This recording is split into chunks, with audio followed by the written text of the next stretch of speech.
There are a number of hadith that it states that a number of Sahaba and the Prophet actually prayed that way. And I'm not trying to say that it's haram for you to do it. But I'm just making this point so that we can understand that there's one argument or one position is not any stronger than the other. And you'll see that inshallah. But what people usually refer to when they say all this evidence that indicates that you should pray with one hand over the other, they say they have reports of 18 of the Sahaba and 3 of the Tabi'een, or 2 of the Tabi'een, who prayed or reported praying with one hand over the other, or the Prophet praying that way. The scholars of hadith, when they relate this hadith, they say ruya an 18 sahabiyan, that has been related about 18 Sahaba and 3 of Tabi'een. This particular expression, related about, amongst the scholars of hadith, is called sigat tamrid, is a wording indicative of weakness. So they say that about a report when they know there's some type of weakness in the report.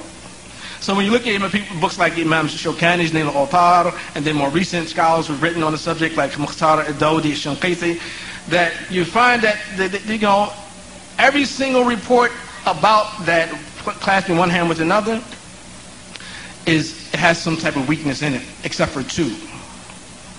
There are 2 of them that don't really have that, or really probably be one of them, of the 2.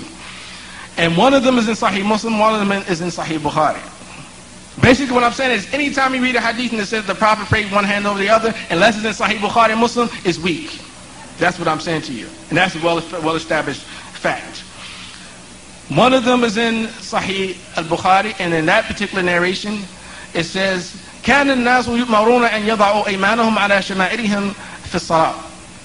That the people were ordered to place their right hands over their left hands in salah. Okay. See, the hadith doesn't say that the Prophet ordered them to do so. It didn't say that the Prophet did it. It just said the people were ordered to place their right hands over their left hands in salah. And it's not attributed, it's not even a statement of the Prophet. Who gave the order? We don't know who gave the order. So it's not decisive. A person can use this, okay, well, I believe that the Prophet gave the order. Okay, that's okay, go ahead, do it. It's no problem, because all the imams who support qabd, what's called qabd, placing one hand over the other, folding your hand over your forearms, they say it's sunnah in salah. None of them say it's obligatory to do that. It says it's sunnah. In the Shafi'i school, there's actually an opinion that says you can do either one. There's sunnah to do it this way, sunnah to do it that way also. You can do either one in the Shafi'i school. And that's why Ibn Abdullah, who is actually a Maliki scholar, he said, وَوَضْعُ الْيُمْنَى مِنَ الْيُسْرَى مِنْهُمَا أَوْ إِرْسَالُهُمَا كُلُّ ذَلِكَ سُنَّةٌ فِي الصَّلَاةِ. He said, in placing the right hand over the left, or letting them hang at the sides, each one of those practices is from the sunnah. That's what he said. So, and this is a scholar who memorized over 100,000 hadith with their change of narration. Yeah, Abdullah ibn Abdul Barr, Abu Umar. So you find this hadith. So the first hadith is in Sahih Bukhari. It doesn't explicitly say that the Prophet prayed that way, or that the Prophet ordered us to pray that way. Now the one in Sahih Muslim actually does say that the Prophet ﷺ, that he prayed while placing one hand over the other. But there are some defects, even those in the Sahih Imam Muslim. And we need to understand this too, that there are certain hadith in the Sahih Imam Bukhari and the Sahih Imam Muslim which the scholars have always criticized. In spite of the fact that we say overall, in general, Imam Bukhari's collection is all Sahih, and overall in general, Imam Muslim's collection is Sahih. But there's certain types of hadith in there which have breaks in the chain, where they were criticized for, not because they necessarily were not sound or acceptable, but because they did not adhere to their claims at the beginning of their books that they only report hadith with connected chains from beginning to the end. So this hadith is the only hadith that Imam Muslim reports, has cites in the Sahih about praying one over the other. And that hadith comes through a companion by the name of Wa'il ibn Hujr. And the one who reports it from him is his son Alqama ibn Wa'il. The ulama, the scholars of hadith, have said about Alqama is that Alqama, his father died 6 months before he was born. So he actually never met Wa'il, his father, even though he reports on his authority. So there actually is a break in the chain of that particular hadith in the Sahih of Imam Muslim. There actually is a break there. And then Ibrahim al-Nakhai, he didn't accept the reports of Wa'il, who actually was a Sahabi, about the Prophet's prayer, because Wa'il was a Sahabi who lived in Yemen, in Hadramaut. He came to Medina, accepted Islam, and then left, and never saw the Prophet again after that. So for him, Ibrahim al-Nakhai said, any hadith which Wa'il is describing the Prophet's prayer, I don't accept it. Ibrahim was from the Tabi'een.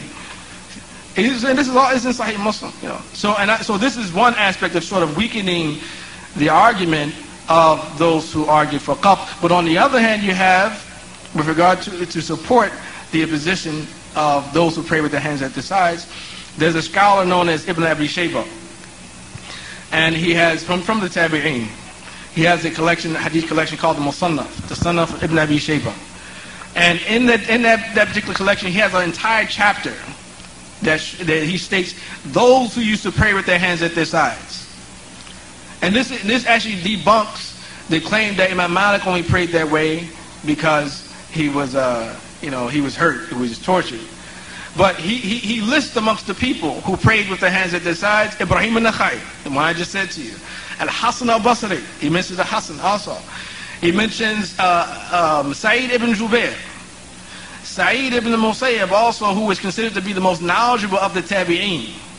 He mentions also Muhammad ibn Sirin, the one who was famous for the Ibn Sirin's Book of Dreams, also prayed that way.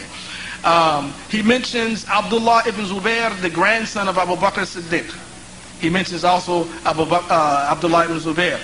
Now, once in another narration it mentions that once the people saw Abdullah ibn Zubair praying a certain way, and they had questions about it, so they went to Abdullah ibn Abbas and they asked him about the prayer of Abdullah ibn Zubair. He said, whoever wants to see, Abdullah ibn Abbas said, whoever wants to see the prayer of the Prophet ﷺ, let him emulate the prayer of Abdullah ibn Zubair.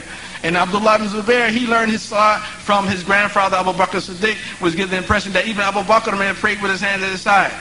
And if Abu Bakr prayed with his hand at his side, and where did he learn his salah from?